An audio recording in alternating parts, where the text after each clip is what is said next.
ఇప్పుడు జిల్లాల రౌండప్ ఒకసారి చూద్దాం.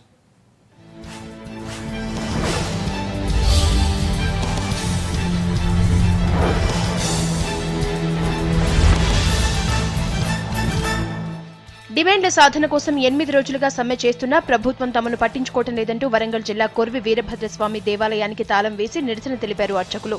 తమను ప్రభుత్వ ఉద్యోగులుగా గుర్తించాలంటూ ఆందోళన చేస్తున్నా సర్కార్ స్పందించకపోవడంపై అర్చకులు ఆగ్రహం వ్యక్తం చేశారు. గుడికి తాళం వేయడంతో వీరన్న దర్శనం కోసం వచ్చిన భక్తులు ఇబ్బందులు పడ్డారు. పెండింగ్ స్కాలర్షిప్లు, రియంబర్స్మెంట్ ఫండ్ వెంటనే విడుదల చేయాలంటూ మెదక్ జిల్లా సిద్దిపేటలో ర్యాలీ నిర్వహించారు స్టూడెంట్స్. టీఎన్ఎస్ఎఫ్ ఆధ్వర్యంలో జరిగిన ర్యాలీలో విద్యార్థులు పెద్ద సంఖ్యలో పాల్గొన్నారు. సర్కారుకు లిక్కర్పై ఉన్న శ్రద్ధ విద్యార్థుల మీద లేదంటూ ఫైర్ అయ్యారు విద్యార్థి సంఘ నేతలు. వెంటనే పెండింగ్లో ఉన్న ఫీజు బకాయిలను విడుదల చేయాలని ఆర్డీఓకు వినతిపత్రం సమర్పించారు.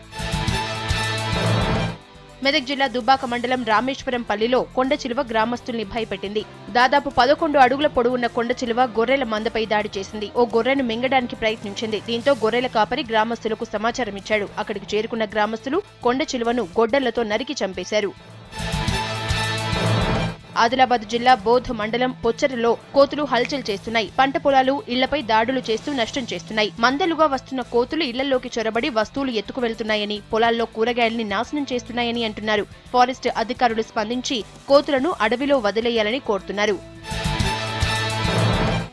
ఖమ్మం జిల్లాలో కాకతీయుల కాలం నాటి పురాతన అమ్మవారి ఆలయం వెలుగు చూసింది. అశ్వరావుపేట మండలం నల్లబాడు గ్రామం నుంచి సుమారు 8 కిలోమీటర్ల దూరంలో అడవుల్లో ఆలయాన్ని కనుగొన్నారు గ్రామస్తులు. ఆలయం పూర్తిగా శిథిల అవస్థలో ఉన్న అమ్మవారి విగ్రహం చెక్కు చెదరలేదు. పూర్వం కాకతీయ రాజులు ఈ ఆలయంలో పూజలు చేసేవారని చెప్తున్నారు గ్రామస్తులు.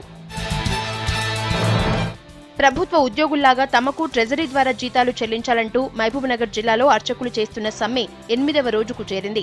అర్చకులు, ఉద్యోగుల డిమాండ్లపై ప్రభుత్వ వైఖరికి నిరసనగా ఆలంపూర్లో నేషనల్ హైవేపై ధర్నా చేశారు పూజారులు, ఉద్యోగులు. ఆలయ ఉద్యోగులపై ప్రభుత్వ నిర్లక్ష్య వైఖరి వీడాలంటూ ప్లకార్డులు ప్రదర్శించారు. రోడ్డుపై బైఠాయించడంతో భారీగా ట్రాఫిక్ జామ్ అయింది.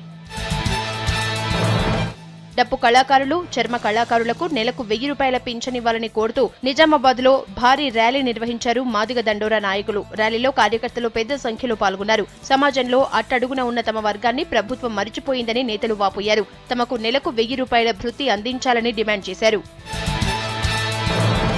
ట్రెజరీ ద్వారా వేతనాలు చెల్లించాలంటూ నిజామాబాద్లో అర్చకులు సమ్మెను ఉధృతం చేశారు. కాంట్రాక్టు ఉద్యోగుల రెగ్యులరైజేషన్, 10వ పీఆర్సీ అమలు, ప్రభుత్వ వేతనాల కోసం 8 రోజులుగా సమ్మె చేస్తున్నా ప్రభుత్వం పట్టించుకోవటం లేదంటూ మండిపడ్డారు అర్చకులు. డిమాండ్ల సాధన కోసం రేపు దేవాదాయ శాఖ ఆఫీస్ ముందు గాయత్రి హోమం నిర్వహిస్తామని అన్నారు.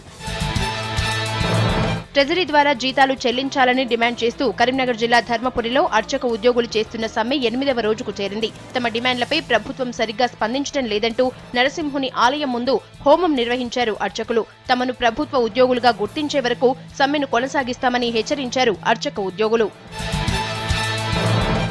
నల్గొండ జిల్లాలో అనుమానాస్పదంగా తిరుగుతున్న మహిళా దొంగను అదుపులోకి తీసుకున్నారు సీసీఎస్ పోలీసులు. గ్రామ మహిళలే టార్గెట్ గా రాగి వస్తువులను బంగారంగా మారుస్తానంటూ మహిళల్ని మోసం చేస్తోంది మహిళ. 6 సభ్యులు గల ఈ ముఠాలో ఇప్పటికే 2 అరెస్ట్ చేశారు పోలీసులు. 3 లక్షల విలువ చేసే బంగారాన్ని స్వాధీనం చేసుకున్నారు.